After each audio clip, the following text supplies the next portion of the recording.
Have you ever wanted to have a nice catfish trip where you don't have to stick your hands in some slimy chicken liver or that mean green shad that they got at the store? Well, this one is for you.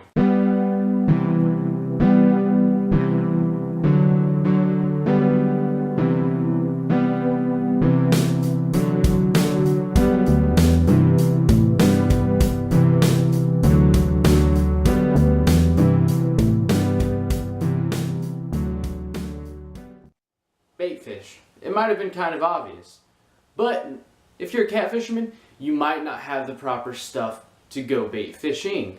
It requires kind of more of a finesse pole, really light action, really light line, really light tackle, and not everyone has one of those. So here's my solution. We're gonna hand line them. Alright guys, let's get out to the pond and I'm gonna show you exactly how I hand line bait fish. Alright guys, so we're going to be hand lining. So I got just some light line with a weighted bobber to help me cast out, and then a super small hook. Then for bait we're going to be using little tiny mealworms, or wax worms as some people call them. And I can tell they're pretty shallow, so I only got about a foot leader.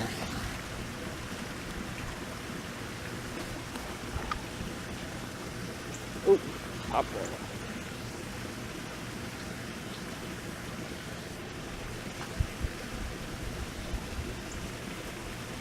Still got the bait, but he popped off.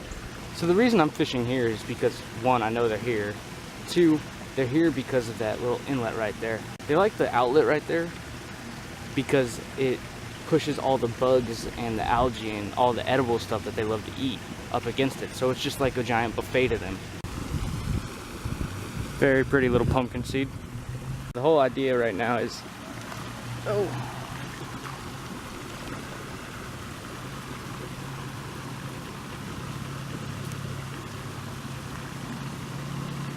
look at that little gill. Look at that little gill. That is the perfect size for bait fish if you're going after flathead, and it's the perfect size for cut bait if you're going after blues or channels. Nice one. So when I pull it in, I keep one hand on the line at all times. That way if I get hit, I have a break, so the fish will pull on it and it'll set itself. And then to cast it out, I just hold it like right there. So what I do is, I throw a few handfuls of some sort of like edible in, and that gets them into a feeding frenzy kind of mood. And then once they're all in this area, I just throw my my little hand line in, and usually they get hit fairly quick. This is absolutely my favorite way to get younger people into fishing. They catch their first fish and they are hooked, pun intended. Right there on that corner is where I saw a couple of nice sized ones hanging out.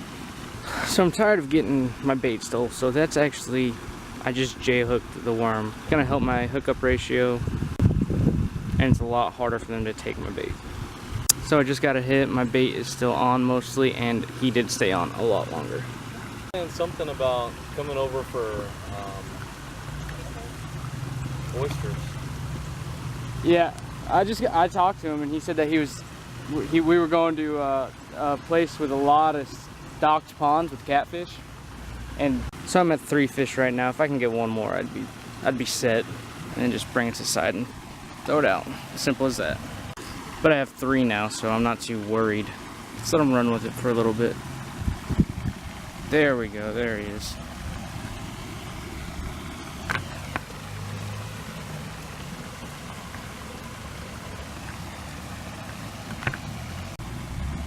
That guy is tiny. He's so small. You would use this for live bait for flathead.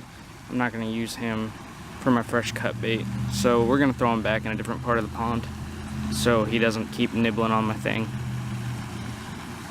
Alright guys, I hope you enjoyed that little segment of me hand lining for some panfish. It's going to make great catfish bait. And right now I'm going to show you guys my secret recipe for catfish bait. First off, we're going to have to cut up those panfish. Next, I got some chicken gizzards. They go great with the panfish, so we're just going to dump those in a gallon Ziploc bag with those panfish.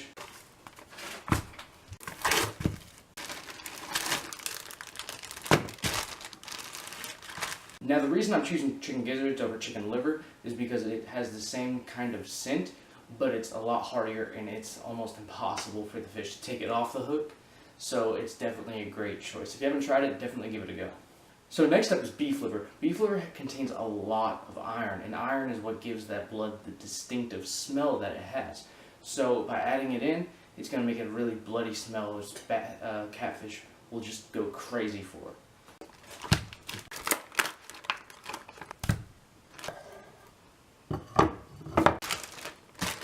So the last ingredient that we are going to add is the bass scent, actually, that we made yesterday. It contains all the ingredients that we need in our catfish recipe. So if you haven't went and saw that video, I'm going to leave a link to the video somewhere on the screen. I'm not sure where. Alright, and now the last trick that I have for you for this bait is to give it a good shake and leave it outside for about a day. That way it'll basically sun ripen your baits. They'll get a little bit tougher, a little bit harder to get off the hook, and also those scents kind of marinate together and make it a little extra stinky, and the catfish go crazy for it. Alright guys, that is my secret catfish recipe. If you guys haven't tried something like that, you definitely should. So whether it be bass fishing, trout fishing, catfishing, now you don't have many excuses not to get up and fish. If you like this video, make sure to go down there and hit that like button. And while you're down there, why don't you go ahead and hit that subscribe button too. I hope you all enjoyed that video.